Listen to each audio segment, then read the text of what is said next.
नमस्कार। स्वागत है आपका हमारे चैनल जीएस स्टडी 94 में और मैं यश। तो दोस्तों चलते हैं दैनिक जागरण के संपादकीय की तरफ और देखते हैं आज कैसा कंटेंट दिया गया है। तो दोस्तों जो आज का कंटेंट है बहुत ही खास है। दिया नए खतरों से निपटने को तैयार रहे देश। कोविड-19 की वजह से जो समस्याएं हमारे देश के सामने खड़ी होने वाली है भविष्य में, उसके बारे में हमें अभी से ही तैयार होना चाहिए। और ये बात मात्र सरकार के लिए नहीं कहा गया है, ये चीज़ें हमारी भी जिम्मेदारी है। प्रत्येक परिवार, प्रत्येक लोगों की जिम्मेदारी है कि वो अपने लोगों के, खासकर जो घरों में बुज़ुर्ग हैं, जो फिर किसी प्रकार की पहले से बीमारी से संक्रमित हैं, जैसे दिल की बीमारी हो, ठीक है, या फिर फेफड़े संबंधित बीमारी हो, बीपी हो, ब्लड शुगर हो, तो इन तमाम तरह की बीमारियों से जो लोग पहले से संक्रमित हैं उनके लिए विशेष सर्विलांस की आवश्यकता है और ये आपकी ज़िम्मेदारी है। ऐसे तमाम जगहों पर आप देख सकते हैं कि गांव में भी ये सब चीज़ें जो है खिल्ली उड़ाई जा रही है। बच्चे 10-20 की ग्रुप में क्रिकेट खेल रहे हैं, गिल्ली डंडा खेल रहे हैं, तमाम तरह की सामूहिक कार्य कर रहे हैं जिस पे सरकार ने रोक लगाया है। तो याद रखिएगा, आप लोगों की इसी लापरवाही के चलते पूरा गांव, पूरा समाज, पूरा प्रदेश समस्याओं में आ जाएगा। उसके जिम्मेदार आप लोग होंगे। आप लोग जागरूक बनिए। जानवरों की भांति आप लोग जो काम कर रहे हैं वो कहीं न कहीं संदेह होता है, आप इंसान हैं या जानवर हैं। ऐसे मैं कई जगह में देख चुका हूँ कि लोग, पढ़े लिखे लोग, इस तरह से लोगों के बीच में ताश खेल रहे हैं बैठ के। एक मतलब इसको इतने हल्के में लिया जा रहा है। ईश्वर करे कि हमारे यहाँ ऐसे ही संख्या कम होती जाए और हम इस कोविड-19 से जल्दी निजात पा लें। पर दोस्तों फिर मैं आपसे कहता हूँ कि यदि आप इस तरह के समूह के कार्यों में संचालन में कर रहे हैं तो इस पे आपको रोक लगाना पड़ेगा। उसके बाद है यहाँ पे, लगातार चलती चींटी उगते बैल से ज़्यादा काम कर लेती है। तो एक तरह से कह सकते हैं कि जो लोग निरंतर कार्य करते हैं, चाहे वो किसी तरह का हो। आपने एक कहानी भी सुना होगा, कछुए और एक खरगोश की चाल। कछुआ निरंतर एक ही चाल से चलता रहता है, अंत में अपने गंतव्य तक पहुंच जाता है। और जो खरगोश होता है वो इतना, उसे घमंड होता है कि अरे वो तो इतना स्लो चल रहा, तब तक मैं आराम कर लेता हूँ। उसी आराम के चक्कर में उसका जो निरंतरता है, जो कंटिन्यूटी है, वो छूट जाती है और वो हार जाता है। तो कम करिए पर अच्छा करिए और डेली करिए। ये नहीं आज एक दिन खूब पेपर पढ़ा, संपादकीय पढ़ा, पढ़ाई किया, फिर 2 दिन छोड़ दिया, फिर दूसरे दिन बाद स्टार्ट किया, तो वो कहीं ना कहीं जानते हैं क्या है, आपने एक सीढ़ी चढ़ा फिर एक सीढ़ी उतरा, एक सीढ़ी चढ़ा फिर एक सीढ़ी उतरा, तो उसके बाद आप कभी छत पे पहुंच ही नहीं पाएंगे। तो वही है, गोल पे आप नहीं पहुंच पाएंगे। तो किसी प्रकार की यदि आपको सर्दी, खांसी, इस तरह की बीमारी अगर आपको नज़र आए तो आप डॉक्टर्स के पास जाएं, उनसे परामर्श लें। और कल का वीडियो दोस्तों इसीलिए नहीं बन पाया था, कल बहुत ज़्यादा कह सकते हैं कि बहुत ज़्यादा खांसी आ रहा था और एक बार कोशिश भी किया बोलने का, पर बहुत ज़्यादा डिस्टर्बेंस महसूस हुआ, इसलिए बंद कर दिया। फिर लोगों के कमेंट्स आए तो मैं बोला कि चलिए अब देखिए इसके बारे में आज हम बात करेंगे, ध्यान से सुनिएगा। और आज देश में तमाम लोग टीवी पर महाभारत देख रहे हैं। महाभारत आज के युग में भी प्रासंगिक है, उसमें जिन घटनाओं का भी उल्लेख है वे आज भी किसी न किसी रूप में हम देखने को मिलती हैं। यदि यह कहा जाए कि भारत पर एक और महाभारत के बाद बादल मंडरा रहे हैं तो शायद बहुत से लोग चौंकेंगे, पर यह वास्तविकता है और इससे मुंह मोड़ना उचित नहीं होगा। ऐसे बहुत सारे लोग हैं। मैं आपको बता दूं, जब रामायण और महाभारत दिखाया जाता है तो उसकी खिल्लियाँ उड़ाते हैं, ठीक है, कि ऐसा नहीं हो सकता, वैसा नहीं हो सकता। कुछ बातें उसमें देखिए काल्पनिक भी हैं कि लोगों का मनोरंजन हो सके। ये चीज़ सब लोग जानते हैं, यदि नहीं जानते तो ये चीज़ जान लीजिए। पर दोस्तों जो उसमें दिखाया गया कई हज़ार साल पहले की वो सब घटनाएं हैं, और कुछ घटनाएं तो आप भी कह सकते हैं कि कल्पनाओं पे आधारित हैं। पर कुछ घटनाओं और कुछ चीज़ों की जो वास्तविकता है, क्या सत्यता है, उस पर हम एक दूसरे से मतभेद न करें, किसी प्रकार का डिबेट न करें, पर एक चीज़ ज़रूर बताएं। जब आप रामायण राम जी का जब चरित्र देखते हैं, किरदार देखते हैं, तो उसमें एक चीज़ जो बताया जाता है ना, उस चीज़ पर गौर करिए कि परिवार में जो बेटा होता है जो बाप या एक पत्नी का जो एक मनसा रखती है कि मेरा दशरथ जैसा जो बाप होता है वो कहता है बेटा हो तो राम जैसा, और पत्नी कहती है पति हो तो राम जैसा। तो आप वो क्वालिटी जो दिखाया गया उसके जो है गुण अपने अंदर आप वो कर सकते हैं, सहेज सकते हैं। तो इसका मतलब ये हुआ, आप ये जैसे छोटे छोटे बच्चे थे उनको कहानियाँ सुनाई जाती थी, ठीक है, तो कहानियों का मतलब है उससे आत्म सुरक्षा प्रदान करना और तमाम तरह की चीज़ों से अवगत कराना समाज से, ठीक है, उस कहानी के माध्यम से उसे एक नई दुनिया में ले जाना, ठीक है, ताकि वो अपने जो है उसका माइंड हो उसको एक्सपेंड कर सके।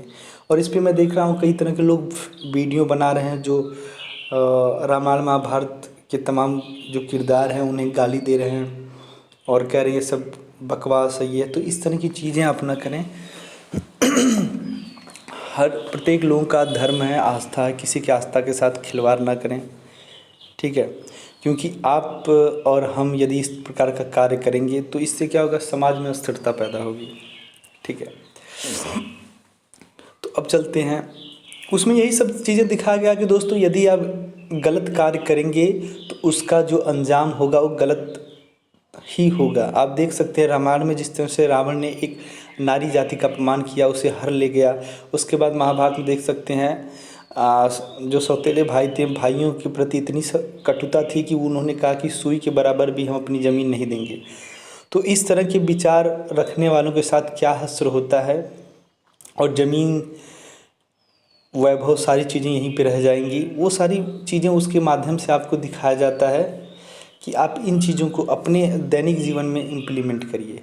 किसी के साथ मधुर बोलना है मधुर बोलिए, किसके साथ कैसे सामने आना, ठीक है, इस पर आप ध्यान दीजिएगा। थोड़ा सा मेरा यही उद्देश्य था इसको बताने का। अगर आप दुम को एक पाइप में डाल दीजिए और कुछ महीने बाद उसे निकालें तो भी दुम टेढ़ी की टेढ़ी रहेगी। पाकिस्तान का आतंकवाद से जुड़ाव भी कुछ ऐसा ही है। कितना भी अंतर्राष्ट्रीय दबाव पड़े, अमेरिका का दबाव ही, यूरोपीय देशों का दबाव हो, परंतु पाकिस्तान अपनी हरकतों से बाज नहीं आता। आज जब सारा विश्व कोरोना वायरस से उपजी कोविड-19 महामारी से त्रस्त है और सभी देश इस महामारी से लड़ने में जूझ रहे हैं, तब ऐसी परिस्थिति में भी पाकिस्तान आतंकवाद को हवा दे रहा है। हाल में 2 ऐसी घटनाएं हुई हैं जिनका उल्लेख करना उचित होगा। पहली घटना 25 मार्च को हुई जब कुछ आतंकवादियों ने काबुल में गुरुद्वारा हर राय साहब पर हमला किया और 25 सिखों की हत्या कर। देखिए कितने निर्मम तरीके से हत्या कर दी गई है, क्योंकि ये जो पाकिस्तान है उसके जो मंसूबे हैं वो बार बार भारत जैसे देश को ख़त्म करना, अस्थिर करना ही उद्देश्य है, ठीक है। इस घटना की Islamic state of Iraq and Levant यानी ISIL ने जिम्मेदार ली। इसे ISIS के नाम से भी जानते हैं। उल्लेखनीय है कि यह घटना को अंजाम देने वाले आतंकियों में केरल के कासरगोड का एक भारतीय नागरिक महासन भी शामिल था। सोचिए, ऐसे कुकर्मों में, गलत कार्यों में हमारे ही देश के कुछ लोग जो हैं वो भी इन्वॉल्व हैं। वो कहीं न कहीं उन ताकतों को सहयोग कर रहे हैं जिन ताकतों की वजह से हमारा देश खत्म हो जाए, अस्थिर हो जाए, और जिनके कुछ परिणाम हम आज भी भुगत रहे हैं। आखिर आप अपने बच्चों को शिक्षित करिए, जागरूक करिए, पर उसे धार्मिक ज़रूर बनाइए।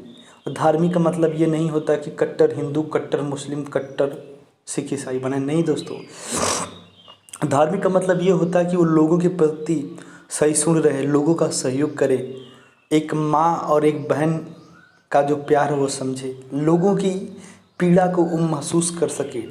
सारे धर्म एक हैं, सारे धर्मों का उद्देश्य एक है, उस बात को वो जान सके। वो किसी प्रकार से किसी ऐसे व्यक्ति के विचारों से प्रभावित ना हो जिनका उद्देश्य मात्र हिंसा करना है, क्योंकि समाज में यही हो रहा है, आप देख सकते हैं।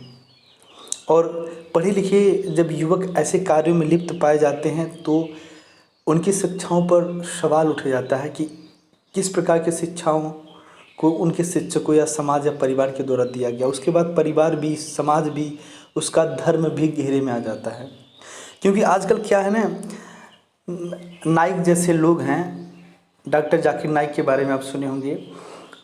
जब कई बार कई जगह पे जब आतंकवादी विरोधी मतलब आतंकवादी गतिविधियां मिली, तो उसके बाद जब वहाँ पे सर्विलांस हुआ, जांच पड़ताल हुआ, तो वहाँ पर पूरी तरह से यह पाया गया कि कहीं न कहीं इनके विचारों से ये लोग पूरी तरह से पोषित पाए गए। उसके बाद तमाम देशों में इनके चैनल पर प्रसारित होने वाले जो इनके कार्यक्रम थे उन्हें प्रतिबंधित कर दिया गया कि कहीं न कहीं ये एक टेरर इस्लामिक प्रीचर है, उपदेशक है। दूसरी घटना कश्मीर के केरल सेक्टर में 5 अप्रैल को हुई। इसमें दुर्भाग्य से भारत की स्पेशल फोर्सेस के 5 कमांडो वीरगति को प्राप्त हुए हैं। दोस्तों एक चीज़ बताएं, जब किसी कमांडो को तैयार किया जाता है, जब उसका चुनाव सिलेक्शन की बारी आती है ना, तो लाखों में से एक कमांडो निकाला जाता है जो सबसे तेज़ तर्रार होता है। और ऐसी छोटी मोटी घटनाओं से, लोगों की लापरवाही की वजह से यदि हमारे देश का एक कमांडो शहीद होता है ना, तो देश को बहुत बड़ी क्षति होती है। मैं आपको शायद न बता पाऊँ कितनी बड़ी क्षति होती है। 5 आतंकवादी भी इस घटना में मारे गए। कहा जाता है कि इसमें एकदम आमने सामने की लड़ाई हुई, इन दोनों घटनाओं से स्पष्ट है कि पाकिस्तान बार बार आतंकी हमले करता और कराता रहेगा। भारतीय प्रतिष्ठान या नागरिक जहां भी हों, अफगानिस्तान या कश्मीर में, वह हमला करने से नहीं हिचकेगा। हाल ही में ये समाचार आया कि पाकिस्तान ने 7,600 आतंकियों की सूची से 3,800 नाम हटा दिए हैं। स्पष्ट है कि पाकिस्तान यह नहीं चाहता कि वह सूची में जिन आतंकियों के नाम हटाए गए हैं उन पर अंतर्राष्ट्रीय स्तर पर कोई कार्रवाई हो। यह कवायद फाइनेंशियल एक्शन टास्क फोर्स की आंखों में धूल झोंकने का एक भंडा प्रयास है। फाइनेंशियल एक्शन टास्क फोर्स क्या है कि दोस्तों, यदि किसी भी देश में आतंकवादी गतिविधियां पाई गई तो फाइनेंशियल एक्शन टास्क फोर्स उसे ब्लैक लिस्ट कर देता है। ब्लैक लिस्ट करने के बाद किसी प्रकार की विदेशी फंड, विदेशी सहायता आर्थिक रूप से उस देश को मदद नहीं पहुंचाई जाएगी। और आपको पता है इस समय साथ सी या डी ग्रेड में वो जो है कि लिस्टेड है। पाकिस्तान से जो खतरे हैं वे तो अपनी जगह है ही, उससे भी ज़्यादा खतरा वैश्विक स्तर पर जिहादी आतंक से होने वाला। इस्लामिक स्टेट से जुड़े हुए संगठन जुंदुल खिलाफ अला हिंद ने अपनी पत्रिका वॉइस ऑफ हिंद के 24 फरवरी के अंक में एक लेख भारतीय मुसलमानों को संबोधित करते हुए लिखा है कि वे इस्लामिक स्टेट के राजनीतिक दर्शन से जुड़े और इस्लाम के लिए संघर्ष करने को तैयार हो जाएं। अलकायदा भी अपना ध्यान अब पाकिस्तान से हटाकर कश्मीर पर केंद्रित करना चाहता है। उसका आकलन है कि दोहा में 29 फरवरी को अमेरिका तालिबान के बीच हुए समझौते के बाद अब अमेरिका धीरे धीरे अफगानिस्तान से चला जाएगा। ऐसी परिस्थितियों में संगठन अपनी अतिरिक्त जनशक्ति को कश्मीर में विद्रोह को और भड़काने के लिए लगा सकता है।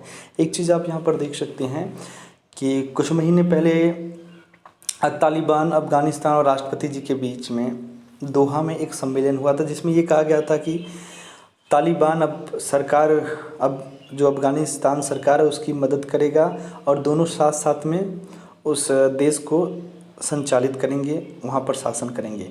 पर कई परिस्थितियाँ ऐसी आ गईं जिसकी वजह से ये जो समझौता हुआ था वो टूट गया। उसके बाद फिर उसी पटरी पर जो तालिबान था, जो अफगानी सरकार था, वो उसी ढर्रे पर आ गए। आप ही एक चीज़ सोचिए, जिस तालिबान ने कई सालों तक लोगों को मारा, हत्याएं की, बलात्कार किए अफगानिस्तान में और अन्य देशों में, अब ये कैसा समझौता है कि अब उसी की मदद से सरकार चलाई जाएगी। और सबसे पहले क्या करिए, आप मेरे जो लड़ाकू हैं तकरीबन 4 से 5 हज़ार, उसे रिहा करिए। ये ऐसे देश चलता है, सोचिए। उसके बाद है XQI यानी अलकायदा इन इंडियन सब कॉन्टिनेंट ने अपनी उर्दू पत्रिका नवा-ए-अफ़गान जिहाद का नाम बदलकर नवा-ए-गज़वातुल हिंद कर दिया है। इस पत्रिका ने अपने 21 मार्च के अंक में कश्मीर पर विस्तार लिखते हुए कहा है कि आने वाले दिनों में अलकायदा के जिहाद के संघर्ष को केंद्र कश्मीर होगा। अब सोच रहे हैं, ऐसी चीज़ें प्रचारित की जा रही हैं और उसमें लिखा गया कि अब जो है कि जो केंद्र होगा वो कश्मीर होगा और कश्मीर से जो है कि तमाम आतंकवादी गतिविधियां संचालित होंगी और तबाही मचाया जाएगा। पत्रिका ने यह घोषणा की कि दक्षिण एशिया में जिहाद अपने मकसद में कामयाब होगा। लश्कर-ए-जैश और हिजबुल मुजाहिदीन जैसे संगठनों ने तो एक तरह से भारत में आतंकवाद फैलाने का ठेका ही ले लिया है। हम किसी भी दृष्टिकोण से देखें, पाकिस्तान द्वारा आतंकी घटनाएं करना, इस्लामिक स्टेट द्वारा भारतीय मुसलमानों को सरकार के विरुद्ध लामबंद करना या अलकायदा द्वारा भारत के खिलाफ निर्णायक लड़ाई का बिगुल बजाना भारत के लिए एक खतरनाक चुनौती का संकेत है। तो ऐसी चुनौतियों का सामना हमारी सरकार, हमारे देश के जवान, हमारे देश की जनता कैसे करेगी, ये आपको भी पता है। जो इस तरह की मानसिकता, भारत असहयोग की विचारधारा रखता हो, ऐसे लोगों को सरकार के सामने, देश के सामने, समाज के सामने एक्सपोज करिए, लोगों को बताएं इनका उद्देश्य। जिस तरह से तबलीगी जमातियों की वजह से हमारा देश अस्थिर हो गया, और बुरा तो दोस्तों तब हुआ जब आप संक्रमित होने के बाद, देश को एक गर्त में ढकेलने के बाद भी आप सुरक्षा, स्वास्थ्यकर्मी, सफाई कर्मियों के ऊपर गंदी अभद्र गालियाँ दे रहे हैं, हाथ उठा रहे हैं, चाकू उठा रहे हैं। तो ये इस तरह की मानसिकता रखने वाला किसी भी जाति, धर्म, मजहब का हो, उसके ऊपर एक ही है कार्रवाई होनी चाहिए। ठीक, सवाल यह कि क्या हम इन चुनौतियों का सामना करने के लिए तैयार हैं? पाकिस्तान और उसके कुछ कुख्यात आतंकी संगठनों की एक कौरवी सेना हमारी सीमा पर एकत्रित होने जा रही है। कहने की आवश्यकता नहीं कि इस सेना को चीन का भी परोक्ष समर्थन प्राप्त होगा। एक और महाभारत न तो बहुत ही अच्छा होगा, परंतु यदि ऐसा होता है तो उसके लिए तैयार रहना देश के लिए अत्यंत आवश्यक है। अतीत में अदूरदर्शिता के कारण हम कई बार धोखा खा चुके हैं।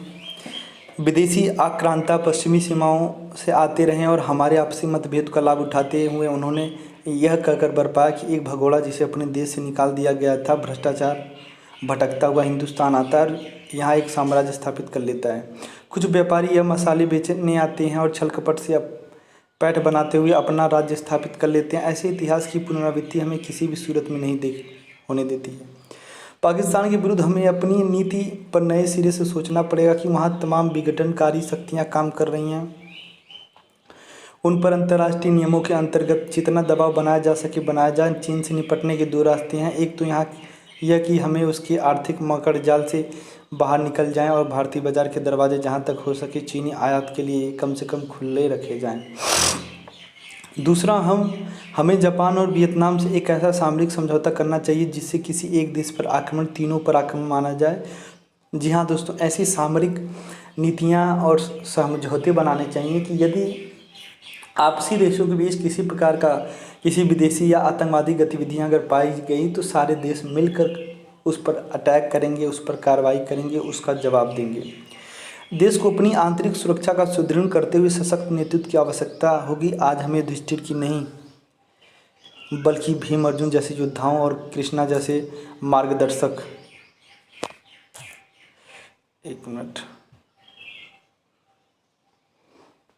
कृष्णा जैसे मार्गदर्शक तो दोस्तों थोड़ा सा कुछ हो गया था। कृष्णा जैसे मार्गदर्शक की आवश्यकता है। आज हमें अशोक नहीं वरन चंद्रगुप्त मौर्य और चाणक्य की आवश्यकता है। आज हमें महात्मा गांधी नहीं सुभाष चंद्र बोस और सरदार जैसे नेतृत्व की आवश्यकता है। अब चलते हैं इस्लामिक शिक्षा का सही स्वरूप। इस्लामिक शिक्षा के बारे में बात हम इसलिए करेंगे क्योंकि इस्लाम को कुछ लोग जिस तरह से उसका उपहास उड़ा रहे हैं, कुछ लोग इस्लाम की शिक्षाओं को देख सकते हैं भय और आतंक बनाने का एक सहारा ले लिया है। जितने भी इस्लामिक स्टेट के लड़ाकू मिलेंगे या फिर देश के तमाम उन जगहों पर जहाँ पर किसी न किसी प्रकार का आतंकवादी कृत्य कर चुके हैं, हिंसाएं कर चुके हैं, वहाँ पर किस तरह से इस्लाम को बदनाम करते हुए लोग कहेंगे अल्लाहू अकबर, अल्लाहू अकबर। जैसे लगता है कि अल्लाह जी आए, इनके साथ एक संगोष्ठी की गई, मीटिंग की गई कि हाँ ऐसा है कि फला देश में फला व्यक्ति के ऊपर आपको कहर बरपाना है और अल्लाह फिर उसको बाद आपको उठाकर जन्नत ले जाएगा। तो ये गलतियाँ किसकी हैं? ये गलतियाँ उनकी हैं जो लोग इस्लाम को रिप्रेजेंट कर रहे हैं, जो लोग इस्लाम के अपने आप को पैगंबर के बाद दूसरा अपने आप को पैगंबर मानते हैं कि हमें ही हक अधिकार है आप लोगों को शिक्षित और जागरूक करना कि इस्लाम क्या है।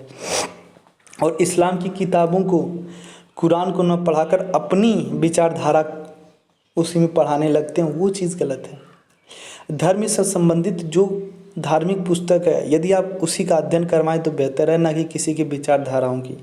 तमाम लोगों की विचारधाराओं की वजह से दोस्तों आज जो है इस्लाम जगत खतरे में ही है। किस तरह से अभी देखते हैं कई देशों में अगर आप चले जाएं, यदि किसी प्रकार का बहुत ज़्यादा धार्मिक मुस्लिम युवक दिख जाए, जैसे दाढ़ी रखा हो, दाढ़ी रखा हो, टोपी लगाया हो और उस तरह के वस्त्र पहनना, तो लोगों के अंदर इनसिक्योरिटी महसूस होने लगती है। और ये इनसिक्योरिटी बनाया किसने? उन लोगों ने बनाया जो इस्लाम को खतरे में डालने की कोशिश कर रहे हैं। तो ऐसे मौका परस्त हानिकारक तत्वों को आप अपने से दूर रखें, क्योंकि ये लोग आपके धर्म की आड़ में आपके धर्म को एक तरह से बर्बाद कर रहे हैं, उसका उपहास उड़ा रहे हैं। देखते हैं इस पे। यहाँ पे लिखा है, पिछले कुछ दिनों से समाचार माध्यमों में दो तरह की खबरों की बहुलता है। एक केंद्र में कोविड-19 महामारी और दूसरे नंबर के केंद्र में तबलीगी जमात। इंदौर एवं मुरादाबाद के डॉक्टरों के साथ मारपीट की जो घटनाएं हुई, उनसे एक समुदाय के मन में दूसरे समुदाय को लेकर सवाल उठ रहे हैं और दूसरे समुदाय को यह शिकायत है कि कुछ मुट्ठी भर लोगों की गलती के कारण पूरे समुदाय को कैसे दोषी ठहराया जा सकता है। बहुसंख्यक समुदाय के मन में यह सवाल भी उठ रहा है कि अल्पसंख्यक के लिए छोटे से वर्ग की गलतियों पर उनके समझदार लोग विरोध क्यों नहीं करते। अब जब सऊदी अरब जैसे इस्लामी देश मस्जिदें बंद कर सकते हैं, तो भारत में कुछ जगहों पर जुमे की नमाज मस्जिदों में पढ़ने की जिद क्यों पाली जाती है। हाय रे हमारा देश, शर्म आती है कुछ लोगों के ऊपर। जब पूरे देश में लॉकडाउन था, तो यही मौलाना थे जो तमाम मुसलमान युवकों को प्रेरित कर रहे थे कि नहीं, आप जुमे की नमाज़ न छोड़ें, आप समूहों में जाके जिस तरह से नमाज की अदायगी करते थे उसी तरह से करें। तो आपको लगता है ये आपकी स्वास्थ्य की कामना करते हैं? ऐसी मानसिकता के लोग आपको जन्नत दिला पाएंगे? नहीं दोस्तों, ऐसी मानसिकता के लोग मात्र आयशाई में ही तब्दील करेंगे, याद रखिएगा। आखिर संपूर्ण देशवासियों के हित में जारी निर्देश कुछ लोगों को नागवार क्यों गुजरते हैं? इन सवालों से मुंह नहीं चुराया जा सकता है। जिस इस्लाम के नाम पर मुट्ठी भर लोग उलझ लूल, क्या उर्दू शब्द है, हरकतें कर पूरे समुदाय पर उंगली उठाने का मौका दे रहे हैं। इस इस्लाम की सबसे पवित्र किताब कुरान शरीफ एवं उसकी व्याख्या हदीस में वही निर्देश दिए गए हैं जो इन दिनों केंद्र एवं राज्य सरकार दे रही है। जब कुछ लोगों ने कहा कि इस्लाम में ऐसा कहा गया, तो लोगों ने, कुछ जानकार लोग थे जो कुरान की किताबों और हदीस के बारे में पढ़ चुके, उन्होंने कहा नहीं भैया, कुरान में सीधे सीधे कहा गया है कि यदि कभी भी देश में किसी प्रकार की संक्रामक या भयानक बीमारी या त्रासदी आए, तो आप लोगों की जिम्मेदारी है कि सहयोग और निर्देश का पालन करें। कुरान में साफ लिखा कि जिस मुल्क में रहते हो उसके हुक्मरानों की बात मानो। फिर भी कुछ लोग हुक्म उद्दुजूली को अपनी शान समझते हैं। इस कारण समझने की ज़रूरत है। किसी भी मज़हब में दी गई बुनियादी शिक्षा को यदि उसके वास्तविक रूप में देखा और माना जाए तो शायद किसी विवाद की गुंजाइश नहीं रहेगी। कुरान और हदीस की मान्यताओं को दुनिया तक ठीक ठाक पहुंचाने के लिए भारत में दारुल उलूम देवबंद यानी अहले सुन्नत एवं जमात जैसे आंदोलन की शुरुआत हुई। यह समय था जब 1857 की क्रांति की अंग्रेजों द्वारा कुचलने जाने के बाद राजे रजवाड़े के हौसले पस्त हो गए थे। देश में उस दौरान न तो हिंदुओं को संगठित एवं शिक्षित करने वाला कोई संगठन दिखाई दे रहा था, न ही मुसलमानों को। 1857 के पहले राजे रजवाड़े और नवाबों बादशाहों की छोटी छोटी रियासतों ने अपने समुदाय को संगठित और शिक्षित करने की कोई ज़रूरत ही महसूस नहीं की। लेकिन क्रांति के बाद हाजी हामिद हुसैन एवं मौलाना कासिम ने 30 मई 1866 को दारुल उलूम देवबंद की आधारशिला रखी। यूँ तो दारुल उलूम की स्थापना इस्लामिक शिक्षा एवं संस्कृति को सहेजने संवारने के लिए हुई थी, लेकिन इससे स्वतंत्रता आंदोलन में भी अहम भूमिका निभाई। दारुल उलूम देवबंद के संरक्षक एवं अध्यापक मौलाना महमूद उल हसन, जिन्हें शेहुल हिंद की उपाधि दी गई, के प्रमुख शिष्य मौलाना उबैदुल्ला सिंधी ने 1914 में अफगानिस्तान जाकर अंग्रेज़ों के विरुद्ध अभियान चलाया और वहां भारत की पहली स्वतंत्र सरकार स्थापित की। इस सरकार का राष्ट्रपति राजा महेंद्र प्रताप को बनाया गया। साफ है कि भारत में मोहम्मद अली जिन्ना के उद्भव से पहले यहाँ के हिंदुओं और मुसलमानों को साथ लेकर चलने का प्रयास देवबंदी और बरेलवी जैसे संस्थाएँ करती आ रही हैं। दारुल उलूम देवबंद, अहले सुन्नत वल जमात और जामिया मिलिया इस्लामिया, अलीगढ़ मुस्लिम यूनिवर्सिटी, हमदर्द यूनिवर्सिटी जैसे संस्थानों से बड़ी संख्या में इस्लामी विद्वान निकले और देश विदेश में इस्लामी शिक्षा का काम शुरू किया। चूँकि कुरान सऊदी अरब में उतरी इसलिए इसकी भाषा अरबी है। उसकी ज़ुबान और लिपि में बदलाव इसलिए नहीं किया गया क्योंकि अनुवाद के करने पर कुछ न कुछ परिवर्तन आ ही जाता है। इसलिए जब कुरान शरीफ को पढ़ा जाता है तो उसे अरबी में पढ़ा जाता है। कुरान और हदीस समझना है तो अरबी या उर्दू आनी चाहिए। इन संस्थानों में उर्दू और अरबी की शिक्षा से ही पाठ्यक्रम की शुरुआत होती है। प्राइमरी की शिक्षा पूरी करने में 5 साल लगते हैं। इसके बाद अगले 8 साल तक आलिम बनाने में लगते हैं। जो कुरान शरीफ की उसकी व्याख्या के साथ समझ सकता है उसे आलिम कहते हैं। जो कुरान का बिल्कुल सटीक पाठ कर उसे कारी का ओहदा मिलता है। यदि इस्लामी शिक्षा का यही स्वरूप ऊपर से नीचे तक इसी रूप में पहुंच पाता है तो कोई दिक्कत नहीं होती, क्योंकि तब कुरान और हदीस में दिए गए संदेश हर मुस्लिम तक उनके सही स्वरूप पहुंचते ही और लोग उनका उसी के अनुसार पालन करते हैं। मिस्र, मलेशिया, टर्की आदि में तो इस्लामी शिक्षा के प्रमुख संस्थान अपनी शाखाओं और उपशाखाओं को खुद से जुड़े रखते हैं, लेकिन भारत में स्थापित प्रमुख संस्थानों अपनी शाखाओं उपशाखाओं को खुद से जोड़े रखने का कोई तंत्र विकसित नहीं कर सके हैं। बरेलवी, देवबंदी या ऐसे अन्य संस्थानों से निकले या नहीं भी निकले कुछ लोग शहरों, गांव और गली कूचों में मदरसे तो स्थापित कर गए, लेकिन उनमें दी जा रही शिक्षा को स्तरीय बनाए रखने का कोई प्रबंध नहीं कर सके।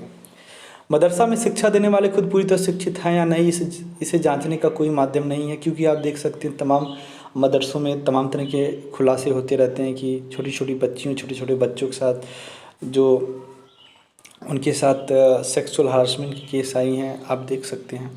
देश का आम मुसलमान अपनी मजहबी किताबों को पढ़ना, समझना और उन पर अमल करना अपना कर्तव्य समझता है, लेकिन इसके लिए उसे मदरसों के शिक्षित अर्धशिक्षित मौलवियों पर ही निर्भर रहना पड़ता है। शुक्रवार को नमाज से पहले मस्जिद में खुतबा यानी व्याख्यान देने वाले का फ़र्ज़ है कि वह दुनिया, देश, शहर, कौम एवं हालात को देखते हुए कुरान की रोशनी में लोगों का मार्गदर्शन करे, लेकिन यह काम तो कोई आलिम ही कर सकता है। गली मोहल्लों की मस्जिदों या मदरसों में इस्लाम का सही जानकार हो ही, यह ज़रूरी नहीं कि स्थिति नीम हकीम खतरा ये जान वाले हालात पैदा कर रही है। ज़रूरत इसे बचने की है।